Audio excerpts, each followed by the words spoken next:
प्यारे बच्चों नमस्कार, आप सभी का स्वागत है अपने YouTube चैनल श्योर 60 पर। चलिए परसेंटेज की यदि हम बात करें तो उसके ऊपर 3 वीडियो आ चुकी हैं और आज हम बढ़ेंगे मेरे प्यारे बच्चों हमारी चौथी वीडियो के ऊपर। उम्मीद करेंगे पीछे वाली वीडियो आपने देखी होगी और चीज़ें क्लियर होगी, है ना। चलिए आज का जो हमारा कंसेप्ट है वो हम सीखेंगे मेरे प्यारे बच्चों सबसे पहले वेन डायग्राम के बारे में, है ना।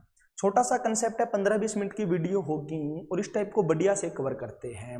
वेन डायग्राम पर आधारित कैसे सवाल बनेंगे और उनका हमें कैसे आंसर देना है। चलिए मेरे प्यारे बच्चों एक सवाल से ही बात को समझते हैं, ठीक है। एक सवाल मैं कराता हूँ, बाकी सभी का उत्तर आप देना, सब आसान है सर। ये पढ़ो, एक परीक्षा में 53% छात्र है वो विज्ञान में अनुत्तीर्ण हुए हैं यानी फेल हुए हैं मेरे प्यारे बच्चों, और 48% गणित में अनुत्तीर्ण हुए हैं। यदि 40% दोनों विषयों में अनुत्तीर्ण रहें तो दोनों विषयों में कितने बच्चे उत्तीर्ण हुए हैं, पास हुए हैं, ये बताना है। चलिए सबसे पहले हम आपको बेसिक से बता रहे हैं वेन डायग्राम से, फिर इनको करने का हम आपको सीधा तरीका बताएंगे कि जितने भी ऐसे सवाल है उनका आप चुटकियों में आंसर कैसे दे सकते हो। इधर देखो, यदि हम बात करें तो विज्ञान में कितने पास है सर, ये पास वाले बच्चे हैं सारे। तो मेरे प्यारे बच्चों साइंस के अंदर जो पास वाले डाटा हमें दिए हैं ना, साइंस के अंदर बच्चे पास हुए हैं, सॉरी फेल है मेरे भाई, साइंस के अंदर फेल है। कितने बच्चे फेल हुए हैं सर, फेल का डाटा है ये। तो साइंस के अंदर हमें फेल बता रखा है, कितने बच्चे हुए हैं, साइंस के अंदर फेल हुए हैं 53%। और मैथ में कितने फेल हुए हैं, मैथ में फेल हुए हैं सर 48%। और दोनों विषयों में कितने फेल हुए हैं, दोनों विषयों में, तो मेरे भाई दोनों विषयों के अंदर फेल हुए हैं 40%। दोनों विषयों में कितने बच्चे फेल हुए हैं, दोनों विषयों में फेल हुए हैं 40%। अब हमें ये बताना है ऐसे बच्चे कितने हैं जो दोनों विषयों में पास हुए हैं यानी उत्तीर्ण हुए हैं। तो पहले वेन डायग्राम से समझते हैं। देखो सबसे पहले 2 सब्जेक्ट हैं तो हमें 2 सर्कल बनाने पड़ेंगे, और सर्कल इस प्रकार से बनाओ कि दोनों एक दूसरे को काटें सर। तो इस प्रकार से मैंने 2 सर्कल बना लिए। ये पहला सर्कल है, ये मैं बता देता हूँ आपको, साइंस का है। ये दूसरा सर्कल जो मैंने बनाया है ये मैथ का है, और ये बीच वाला जो एरिया दिख रहा है ये कॉमन है मेरे प्यारे बच्चों। कॉमन का मतलब ये साइंस का भी है और ये वाला एरिया हमारा मैथ का भी है। तो ये वाला एरिया हमारा दोनों का है। चलिए सर, तो डायग्राम जो बनाने जा रहा हूँ मैं फेल के लिए बनाने जा रहा हूँ, और जब भी ऐसे सवालों को करेंगे तो पहले हमें कॉमन ही भरना है। तो बताओ दोनों में कितने बच्चे फेल है, 40%। तो चलिए दोनों वाला भर दो, फेल का डायग्राम है ये। दोनों विषयों में फेल होने वाले बच्चे हैं 40%। कितने हैं सर, 40। आगे पढ़ो, साइंस में कितने फेल करने हैं सर, 53। तो इधर देखो ये साइंस है, साइंस में टोटल हमें 53 फेल करने हैं। और आप ध्यान से देखो तो 40 बच्चे यहाँ पर आ चुके हैं। तो कितने की कमी है सर, 13 की। कितने की कमी है, 13 बच्चों की और कमी है। 40 और 13 53 हो गए साइंस के अंदर टोटल फेल। और यहाँ पर मैं यदि मैथ की बात करूँ तो मैथ में 48 फेल करने हैं। तो मेरे प्यारे बच्चों 40 तो मैथ वाले सर्कल में आ चुके हैं, हमें बाहर 8 और लिखना पड़ेगा। 40 और 8 होता है 48। मैथ में भी 48 फेल हो गए। अब थोड़ा समझो मैंने क्या लिखा है। देखो ये जो बाहर 13 लिखा है ना, ये ऐसे बच्चे हैं मेरे प्यारे बच्चों जो सिर्फ साइंस के अंदर फेल हैं। ये 13 बच्चे ऐसे हैं जो सिर्फ साइंस में फेल हैं, ठीक है ना। और ये 40 बच्चे ऐसे हैं जो दोनों में फेल हैं। तो देखो यहाँ पर मैथ में कितने हुए टोटल, 40 यहाँ से फेल है, 40 यहाँ से, 13 यहाँ से, साइंस में हो गए ना 53। और ये 8 बच्चे ऐसे हैं जो सिर्फ मैथ में फेल है सर। तो सिर्फ मैथ में फेल है 8, और 40 दोनों में फेल है। तो 40 और 8 कितने हो गए टोटल मैथ में, 48। ये सिर्फ मैथ में फेल है। तो ये जो डायग्राम बनाया मैंने फेल का है, 8 बच्चे ऐसे हैं जो मैथ में फेल है सिर्फ, 40 बच्चे ऐसे हैं जो दोनों में फेल है सर, और 13 बच्चे ऐसे हैं जो सिर्फ साइंस में फेल है। तो टोटल फेल कितने हुए, सारे फेल ही है सर ये। तो जोड़ दो सभी को, 40 और 8 48, और 48 में यदि 13 जोड़ेंगे तो 61। तो मैंने देखा टोटल 61 बच्चे ऐसे हैं जो हमारे फेल है सर। कोई एक में फेल है तो कोई दोनों में फेल है। और हमें पास वाले बच्चे बताना है। तो टोटल कोई भी चीज़ हमेशा 100 होती है, टोटल डाटा हमारा 100 होता है। और 100 में से देख के हम 61 फेल हैं, तो 100 में से 61 फेल है तो पास कितने हैं सर 39। और यही पूछा था कितने % बच्चे ऐसे हैं जो दोनों में पास हैं, तो 39%। अब हमें सवालों को ऐसे करना नहीं है, ये मैंने आपको वेन डायग्राम से समझाया, लेकिन इन्हीं सवालों को हमें करना है। तो करेंगे कैसे, अब वो समझो। देखो एक लाइन में इन सवालों का उत्तर आप दे सकते हो कैसे सर, इधर देखो। सबसे पहले याद रखना सेम होना चाहिए, fail fail fail. Okay report है, सारे फेल हैं, तो मैं फेल का डाटा निकाल देता हूं। देखो फेल हम ये पता कर देते हैं सर फेल कितने हैं फेल। तो बताओ मेरे भाई साइंस में कितने फेल हैं 53, लिख दो 53। मैथ में कितने फेल हैं 48, तो लिख दो प्लस में 48। और दोनों वाला डाटा हमेशा घटाना होता है, तो दोनों विषयों में कितने फेल है सर 40, तो दोनों वाला डाटा हमेशा घटाएंगे मेरे प्यारे बच्चों। हल कर दो, हल करेंगे तो 53 तो ये रहा, इधर घटा दो। 48 में से 40 घटाऊंगा तो 8 यहाँ से आएगा, और 53 और 8 होता है 61। 61 बच्चे ऐसे हैं जो फेल है, कोई एक में फेल है तो कोई दोनों में फेल है। हमें पास पूछा है, टोटल 100 होता है, 100 में से 61 यदि फेल हैं तो बाकी कितने बच गए मेरे प्यारे बच्चों 39। तो 39 बच्चे ऐसे हैं जो पास है, हो जाएगा ना। चलिए नेक्स्ट क्वेश्चन का आंसर मेरे को विद इन सेकंड देना आपको, बताओ जल्दी से बताओ। एक कार्यालय में 55% लोग चाय को पसंद करते हैं, 60% व्यक्तियों को कॉफी पसंद है, कॉफी 60% को पसंद है, और दोनों को 45% पसंद है। 45% व्यक्ति ऐसे हैं जिनको दोनों पसंद है। तो फिर कम से कम एक पेय पदार्थ पसंद करने वाले व्यक्तियों का प्रतिशत कितना है। चलिए मेरे बच्चों देखो, कॉफी की चाय कितने को पसंद है, चाय टी लिख देता हूं, टी पसंद है सर 55% लोगों को, पसंद का डाटा है मेरे प्यारे बच्चों। और कॉफी कितने को पसंद है कॉफी, तो कॉफी सी लिख देता हूं, कॉफी पसंद है 60% लोगों को, 60% लोगों को कॉफी पसंद है। और 45% लोग ऐसे हैं जिनको दोनों चीज पसंद है ना, कॉफी भी और चाय भी। अब ध्यान से देखो, हम सीधा करेंगे, बार बार ऐसा नहीं लिखेंगे सर, हम सीधा करने जा रहा हूं। यहां पर ये पसंद पसंद पसंद सेम है ना, तो मैं पसंद वाला डाटा निकाल देता हूं। अभी मैंने सिखाया कैसे निकाल लोगे, बताओ। चाय कितने को पसंद है 55 को, 55 लिखो। कॉफी कितने को पसंद है 60 को, प्लस में 60 लिखो। और दोनों वाला डाटा हमेशा घटाना है क्योंकि ये दोनों में आ गया है सर, 2 बार आ गया है। 45% दोनों को दोनों चीजें पसंद करते हैं, तो 45 घटा दो, हल कर दो मेरे भाई। हल करेंगे तो देखो 55 का 55 लिख लो, और 60 में से 45 घटाऊंगा तो यहां से 15 आ जाएगा सर, और 55 और 15 होते हैं 70। तो 70% लोग ऐसे हैं जो कुछ ना कुछ पसंद करते हैं, या तो वो चाय पसंद करते हैं, या वो कॉफी पसंद करते हैं, या वो दोनों पसंद करते हैं। हमें क्या पूछा है, कम से कम एक पेय पदार्थ पसंद करने वाले लोग कितने हैं। तो कम से कम का मतलब है कम से कम एक चीज तो पीते हैं ना, तो पसंद करने वाले लोग हमारे 70 हैं। ऑप्शन नंबर बी ठीक हो जाएगा सर, उम्मीद करेंगे क्लियर है ना। पसंद वाले पूछते तो आप 30 बता देते हैं ना। नेक्स्ट उत्तर आंसर बताओ फटाफट। सीपीओ का सवाल तुम्हारे सामने है 2019 का, बताओ मेरे प्यारे बच्चों। एक परीक्षा में विज्ञान में 45% सफल रहे, गणित में 31% असफल रहे। यदि 42% दोनों विषयों में असफल रहे तो दोनों विषयों में कितने प्रतिशत सफल रहे। परेशान नहीं होना, आसान सवाल है। इधर देखो, साइंस के अंदर सफल बता रखे हैं, विज्ञान में, विज्ञान लिख दूं, विज्ञान के अंदर हमारे पास वाले बच्चे हैं सफल वाले। कितने बच्चे सफल हुए विज्ञान में सर, विज्ञान में सफल हुए हैं 45%, ठीक है।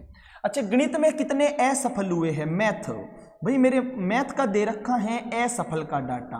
मैथ के अंदर कितने असफल हुए हैं, तो 31% लोग मैथ में असफल हैं। और दोनों विषयों में कितने लोग असफल रहे हैं, दोनों विषयों में जो असफल रहे हैं ना, वो है मेरे प्यारे बच्चों कितने लोग, 42%।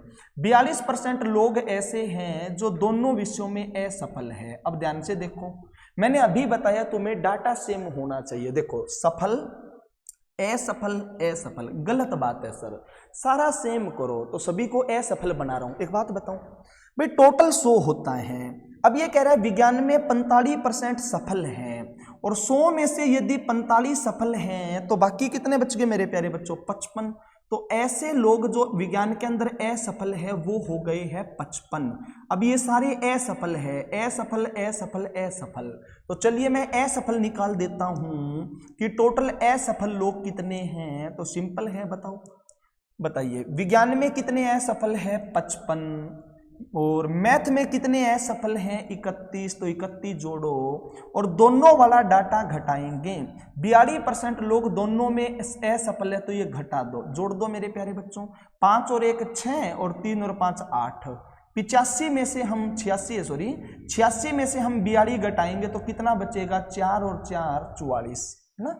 44% लोग ऐसे हैं जो असफल है, 44% लोग ऐसे हैं जो असफल हुए हैं, और हमें पूछा है सफल वाला। तो टोटल 100 होता है, 100 में से 44 लोग असफल हैं, तो बाकी कितने बच गए सर? 56% लोग ऐसे हैं जो सफल हुए हैं। सर ऑप्शन नंबर कौन सा ठीक है? जरा देखो एक बार क्या पूछा है, कहीं हमने मिस्टेक तो नहीं कर दी लिखने वगैरह में। देखो एक बार दोबारा चेक कर देता हूँ मैं, ऑप्शन में तो 56 है ही नहीं, या फिर टाइपिंग मिस्टेक हुई होगी। दोबारा देख लेता हूँ। देखो, एक परीक्षा में विज्ञान में 45% सफल है, 45% सफल है, तो असफल 55 हो गए।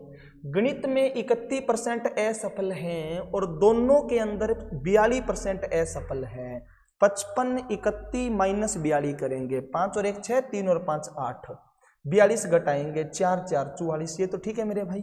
44% लोग असफल हैं, तो सफल कितने हो जाएंगे? 56। कैलकुलेशन थोड़ा देख लेंगे वरना ऑप्शन मिस्टेक है, ऑप्शन नंबर डी ठीक करेंगे। इसमें टाइपिंग में कई बार हो जाता है, कोई दिक्कत नहीं है, ठीक है। यदि कैलकुलेशन मेरी मिस्टेक नहीं है तो कंसेप्ट आपको पता ही है, कोई दिक्कत नहीं है। चलिए नेक्स्ट बढ़ते हैं आगे। अगला क्वेश्चन क्या है, कई बार डाटा थोड़ा सा और बढ़ा के दे देता है साथ में। जैसे देखो, एक परीक्षा में 75% छात्र गणित में उत्तीर्ण हुए हैं, पास हुए हैं, और 60% हिंदी में उत्तीर्ण हुए हैं, और 25% दोनों में असफल रहे हैं। यदि 240 छात्रों ने दोनों परीक्षा पास की तो परीक्षा में बैठ देने वाले कुल छात्र बताओ कितने हैं? अच्छा सवाल है, उसी कंसेप्ट पर है। बताओ बताओ मेरे भाई, मैं पास का डाटा लिख रहा हूं, याद रखना मैं पास का लिख रहा हूं, ठीक है ना। बताइए विज्ञान में कितने पास हैं? 75%। विज्ञान में जो बच्चे पास हुए हैं वो है सर 75% बच्चे विज्ञान में पास हैं। आपको नहीं लिखना है, सारी बातें समझो गौर से। हिंदी में कितने पास है सर? हिंदी में, तो हिंदी में जो बच्चे पास हुए हैं वो है सर 60%। कितने हैं? 60%। अब ध्यान से देखो, यहाँ पर दोनों में असफल बता रखे, गलत बात है सर। हम सफल का डाटा लिख रहे हैं तो आप यहाँ पर भी सफल वाला लिखो, यानी पास वाला लिखो। अच्छा, दोनों के अंदर असफल कितने हैं? तो दोनों में असफल बताए हैं 25। टोटल 100 होता है ना, 100 में से 25 यदि असफल हैं तो बाकी 75 क्या हो जाएंगे सर? सफल। अब हम यहां से चेक कर लेते हैं। देखो, पास पास पास, तो मैं पास का डाटा चेक कर लेता हूं कि कितने बच्चे पास हुए हैं। अच्छा सवाल है, ध्यान से समझो। बताओ, सेम होना चाहिए डाटा पहले तो। विज्ञान में कितने पास हैं? 75 प्लस, और हिंदी में कितने पास हैं? 60, और दोनों वाला डाटा घटाना है क्योंकि ये ओवरलैप हो रहा है सर। तो दोनों में पास है 75, ये घटा दो, 75 से 75 कट गया, तो दोनों पास होने वाले बच्चे कितने हैं सर? 60। 60% बच्चे ऐसे हैं जो पास हैं, और क्वेश्चन के अंदर बताया पास होने वाले बच्चे कितने हैं? 240। 240 बच्चों ने परीक्षा उत्तीर्ण करी है। गौर से देखो, पास हमारे होने वाले बच्चे हैं 60, और क्वेश्चन में पास होने वाले बच्चे बताए हैं 240। हमारे 60 का मान 240 है, 40 गुना, और हमें ये पूछा परीक्षा देने वाले छात्र कितने थे। तो जो टोटल डाटा होता है वो हमेशा 100 होता है। क्या होता है? 100। तो हमारे पास 60 हैं, तो यहाँ पर 240, 40 गुना, तो टोटल बच्चे भी हमारे करने पड़ेंगे 40 गुना, और 100 का हम 40 गुना करेंगे तो परीक्षा देने वाले टोटल बच्चे कितने थे सर? 4000, है ना। कितने थे सर? 4000। यहाँ पर भी एक एक जीरो गायब है, हो जाता है कई बार मिस्टेक। यहां पर भी एक एक जीरो गायब है, ठीक कर लेंगे, ठीक है, हो जाएगा, कोई भी दिक्कत नहीं है। एक मिनट, इनको मैं चेक कर लेता हूं, वो फोन भी वहां पर है, चलो कोई बात नहीं, ठीक ही होगा डाटा ये। यहां पर भी सर एक एक जीरो गायब है, 5 5 दोनों में फेल है, तो यहां पर 75, मतलब टोटल पास होने वाले 60 है। 60 का मान 240 है। ओहो सॉरी सॉरी सॉरी सॉरी मेरे भाई, ये 60 का मान 240 है, 4 ही गुना है ना, और ये 4 गुना है तो ये भी 4 ही गुना करेंगे, टोटल बच्चे 400 ही है ना, कैलकुलेशन मिस्टेक कर रहा था मैं, 4 ही गुना है मेरे भाई, है इतना तो देख लेंगे, तो ये भी 4 गुना ही करेंगे। नेक्स्ट चलिए सर, एक दो क्वेश्चन इस पे और बनते हैं थोड़े से अच्छे, ये सवाल सबसे अच्छा है, ये सवाल जितने भी मैंने कराए उनमें सबसे जबरदस्त हैं, ठीक है ना। ये आप पहले करके देखो, तुम्हें आता है तो कई बच्चों को नहीं आता मिलेगा, ठीक है ना। पढ़ो क्या है, एक ऑफिस में 55% लोग चाय पसंद करते हैं और 64% लोग कॉफी पसंद करते हैं। अगर 380 लोग दोनों को पसंद करते हैं तो सदस्यों की कुल संख्या ज्ञात करो कितनी है। सवाल में फर्क क्या है, अब की बार यहां पर परसेंटेज ना देके हमें संख्या दे दें कि 380 लोग दोनों को पसंद कर रहे हैं तो भी हो जाएगा, कोई दिक्कत नहीं। बताओ जरा, चाय कितने लोग पसंद करते हैं चाय, तो आप कहोगे सर चाय को पसंद करने वाले लोग हैं 55%। कितने लोग हैं, 55% लोग ऐसे हैं जो चाय पसंद करते हैं। कॉफी कितने लोग पसंद करते हैं कॉफी, तो कॉफी पसंद करते हैं मेरे प्यारे बच्चों कितने, 64% लोग कॉफी पसंद करते हैं, और 380 लोग ऐसे हैं जो दोनों पसंद करते हैं, ठीक है ना। 380 लोगों को दोनों चीज पसंद हैं, यानी चाय भी पसंद है और कॉफी भी पसंद है। चलिए सर अब कैसे करेंगे, वही तरीका लगाएंगे जो पहले लगाए थे, गौर से सुनो मेरी बात को भाई। हम पसंद वाला डाटा निकाल लेते हैं, पसंद का पसंद वाला डाटा, गौर से सुनो कैसे निकलेगा। पसंद वाला डाटा निकालने जा रहा हूं मैं, बताओ चाय कितने लोग पसंद करते हैं 55, कॉफी कितने लोग पसंद करते हैं 64, और दोनों वाला डाटा हमें घटाना होता है। 55% लोगों को चाय पसंद है, 64% लोगों को कॉफी पसंद है, और दोनों वाला डाटा घटाएंगे। 380 लोग ऐसे हैं जिनको दोनों चीज पसंद है, तो ये घटा दो। अब मेरी बात को गौर से सुनो भाई, क्वेश्चन के अंदर देखोगे तो सारे पसंद करने वाले हैं, यहाँ पर नापसंद का जिक्र नहीं है।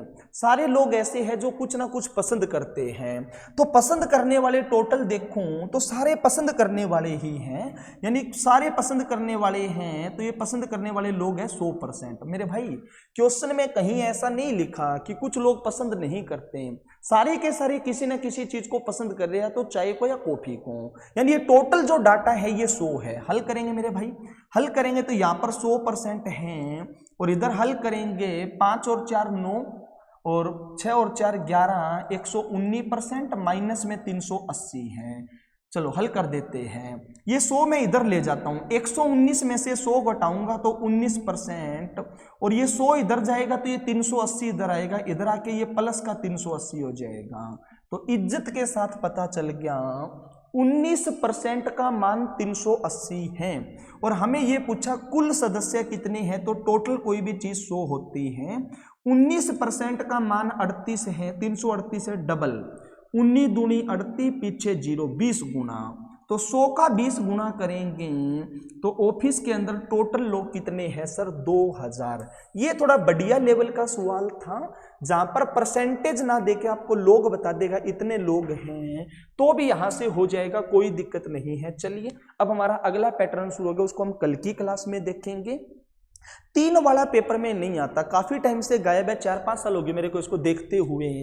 3 वाला डाटा नहीं पूछा जाता, वरना मैं वो भी करा देता। तो थोड़ा सा हमें पेपर को लेवल को लेके चलना पड़ेगा। उम्मीद करते हैं आपको अच्छा लगा होगा। चलिए इस टाइप के क्वेश्चन बना के देखिए आप।